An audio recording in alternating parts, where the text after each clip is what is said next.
Namaste and a very good morning to my dear students and everyone who's watching this video. I hope you all are doing fine and taking good care of your health. So, today we are going to start with the second chapter of your computers, that is memory and storage. To begin the discussion, I am moving to presentation now and you all can open page number 16 in your computer books. Okay, children. So, as the name of the chapter, that is memory and storage, we are going to discuss about computer memory and various storage devices. Let's understand what is memory first. Memory is the brain's ability to store information to use later. In simple words, it is the quality of our brain that we can remember things. Yes? So as human has a memory, same way computer also has memory. But there are some differences. Let's check the basic difference between a human memory and computer memory. Human memory is having a limited capacity. So we cannot remember each and everything that happens to us in our whole lifespan. Say after 10 years or 15 years, someone comes in your life and say, do you remember I met you there 10 years back, right? Then maybe you will able to recognize him or her by face, but you will struggle to recall name. It happens because we have limited capacity. We cannot remember each and everything that happens to us. But we are gifted by the God. We have ability to think. That means that we know what is wrong and what is right. We know what to answer because we have a ability to think, so we can take our own decisions. On the other hand, if we'll see computer memory, no doubt computer has a huge capacity. It can save much more data than we can save in our human memory. But it mainly depends upon human intelligence. Computers cannot completely work on its own, as computer does not possess ability to think. Yes, we are coming there with the advancement of technology.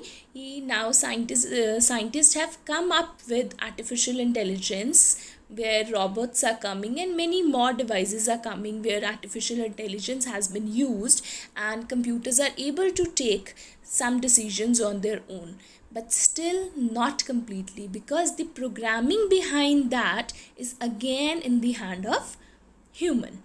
So computers mainly depends upon human intelligence. They cannot work completely on their own, right?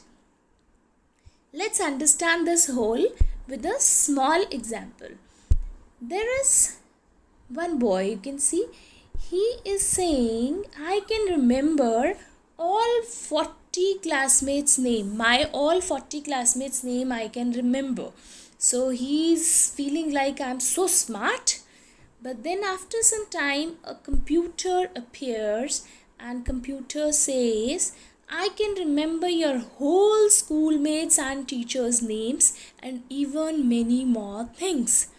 So now boy gets little upset. But then computer says, I need your help to do this, as I don't have ability to think. I don't know how to manage all these things until and unless you will help me to do this. So computer needs a command from human so that computer can manage all the data in its system.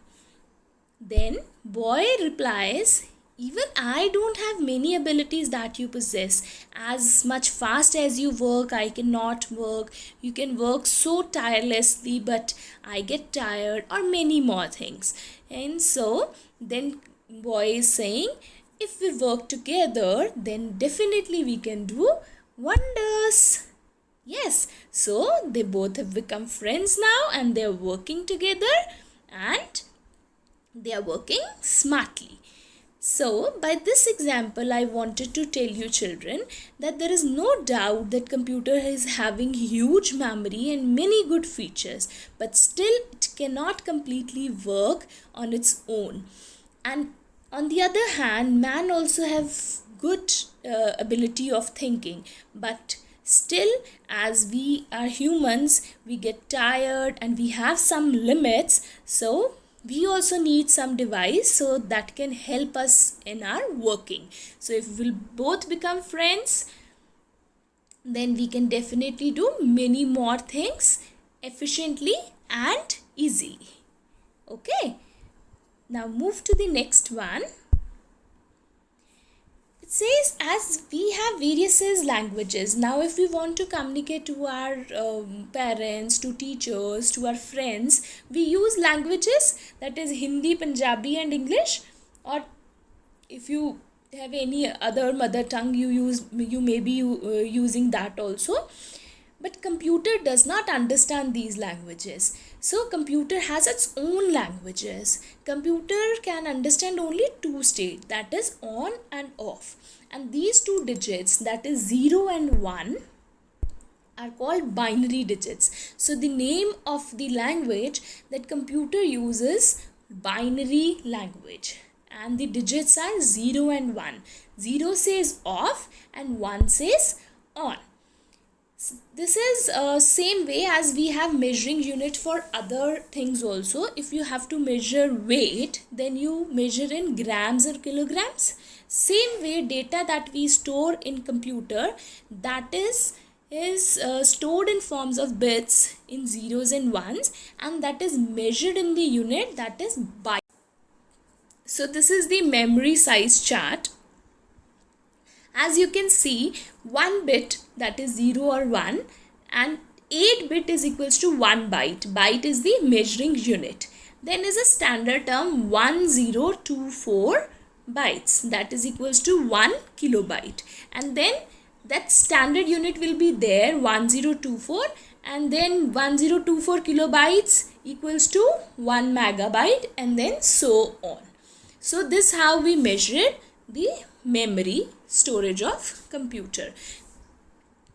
You generally say that I have bought a pen drive that is of 8 GB or 16 GB or 32 GB. So that GB is 1024 megabytes. 1 GB is equals to. So same way this is whole memory chart works. You just need to remember the standard term 1024 and then this right hand side terms, that what comes first, kilobytes, then megabytes, then gigabytes, then terabytes, right, and so on. I hope you are clear. The same chart is given in your book as well and you can refer that. Next comes as the whole computer memory structure. You can see on the left hand side, its computer memory, there is a primary memory written, and right hand side secondary memory written. Primary memory is also called internal memory and secondary is called external memory.